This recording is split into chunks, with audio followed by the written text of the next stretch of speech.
Hello, good morning. சொல்லுங்களா. இப்போ அம்மா வந்து இது பாருங்கள், ஒரு கிளாஸ் சம்பா ரவை இதை வந்து உப்புமா செய்ய போகிறேன். ஃபஸ்ட்டு தண்ணியில் போட்டு இதை தெளித்து நம்ம வந்து ஊற வச்சிடணும்.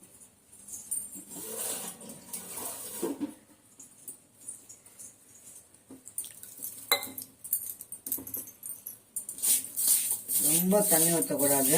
நம்ம அப்படியே விரவி கலரி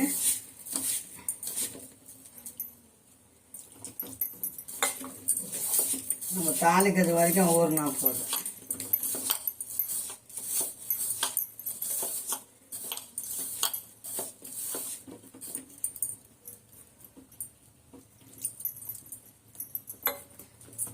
ஊறிச்சுன்னா டக்குன்னு சீக்கிரம் வெந்துடும்.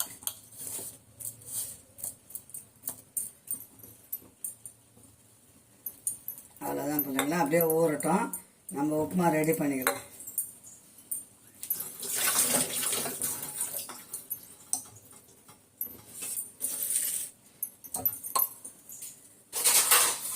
அப்படியே தட்டு போட்டு ஓடிடலாம். அதை இப்போ உப்புமாவுக்கு என்னென்னு பார்த்தீங்கன்னா, ஒரு வெங்காயம், 2 பச்சை மிளகாய், இஞ்சி ஒரு துண்டு. இஞ்சியை வந்து சீவிக்கணும்.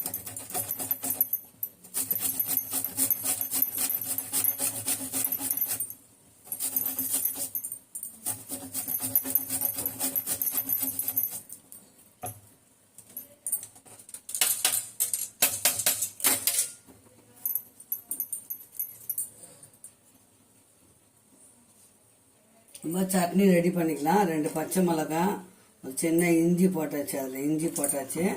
இப்போ தேங்காவை நறுக்கி 2 பத்தை, சும்மா அந்த ஒரு கிளாஸுக்கு ஏற்ற மாதிரி சட்னி இருந்தால் கொஞ்சம் சூப்பராக இருக்கும்.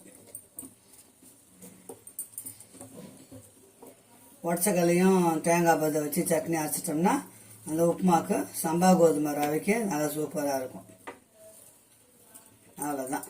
இது ஒரு பல்லு பூண்டு போட்டு நம்ம சட்னியை அரைச்சின்னு வந்துடலாம்.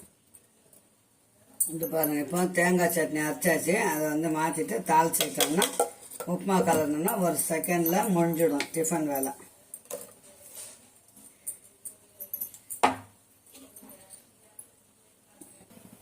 ஃபஸ்ட்டு சட்னியை தாளிச்சுப்போம். தாளிச்சிட்டு நம்ம உப்புமா தாளிச்சிடும். கருவேப்பிலை, கறியை போட்டாச்சு, வரமிளகாய் போட்டாச்சு.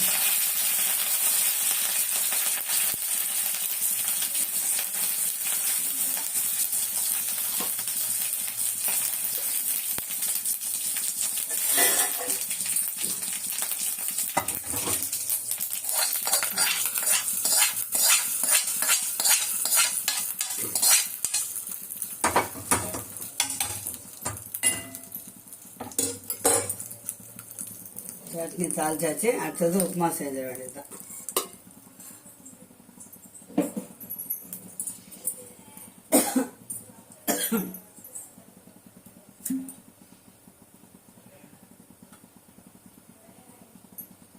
அவ்வளோ குயிக்காக செய்ய போகிறேன் பாருங்க அம்மா. 2 நிமிஷம் தண்ணியில் ஊறிச்சு, அவ்வளோதான்.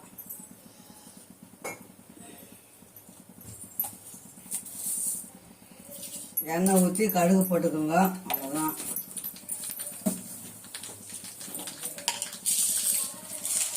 கடலைப்பருப்பு ஒரு ஸ்பூன் போடுங்க.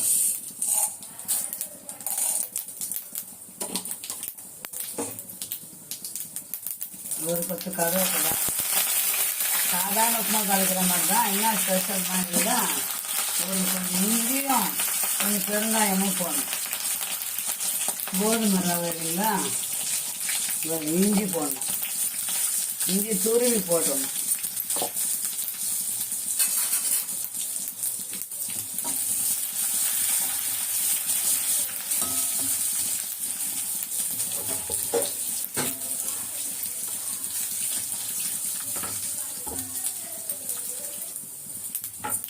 இப்போ அந்த வெங்காயமும் பச்சை மிளகாயும் போட்டோம்.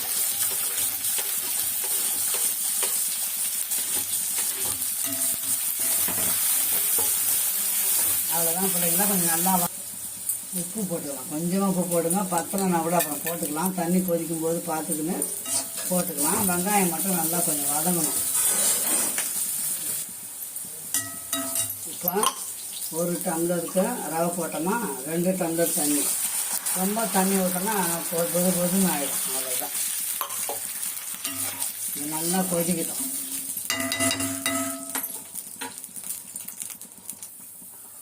தண்ணி நல்லா கொதிக்குது. இந்த பாருங்க உதிரி உதிரியா வருது பாருங்க, புட்டு மாதிரி. இப்போ இதை வந்து இதில் போட்டுக்கலாம்.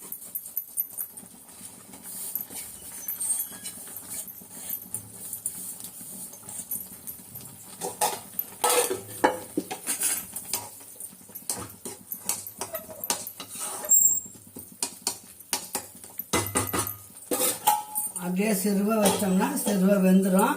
ஒரு 2 நிமிஷம் போச்சு பார்த்து. இப்போ பாருங்க, இன்னும் கொஞ்ச நேரம், இன்னும் 2 நிமிஷம் வெந்ததுன்னா உதிரி உதிரியா வந்துடும் உப்புமா உங்களுக்கு.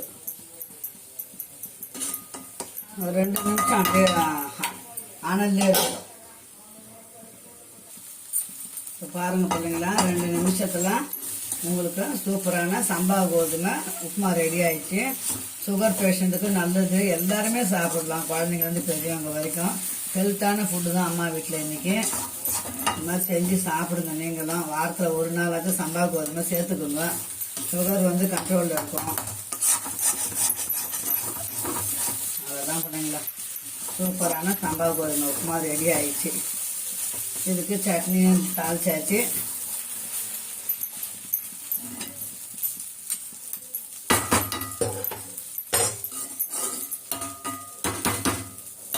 ஓகே பிள்ளைங்களா, அவ்வளோதான், உப்புமா ரெடி ஆயிடுச்சு.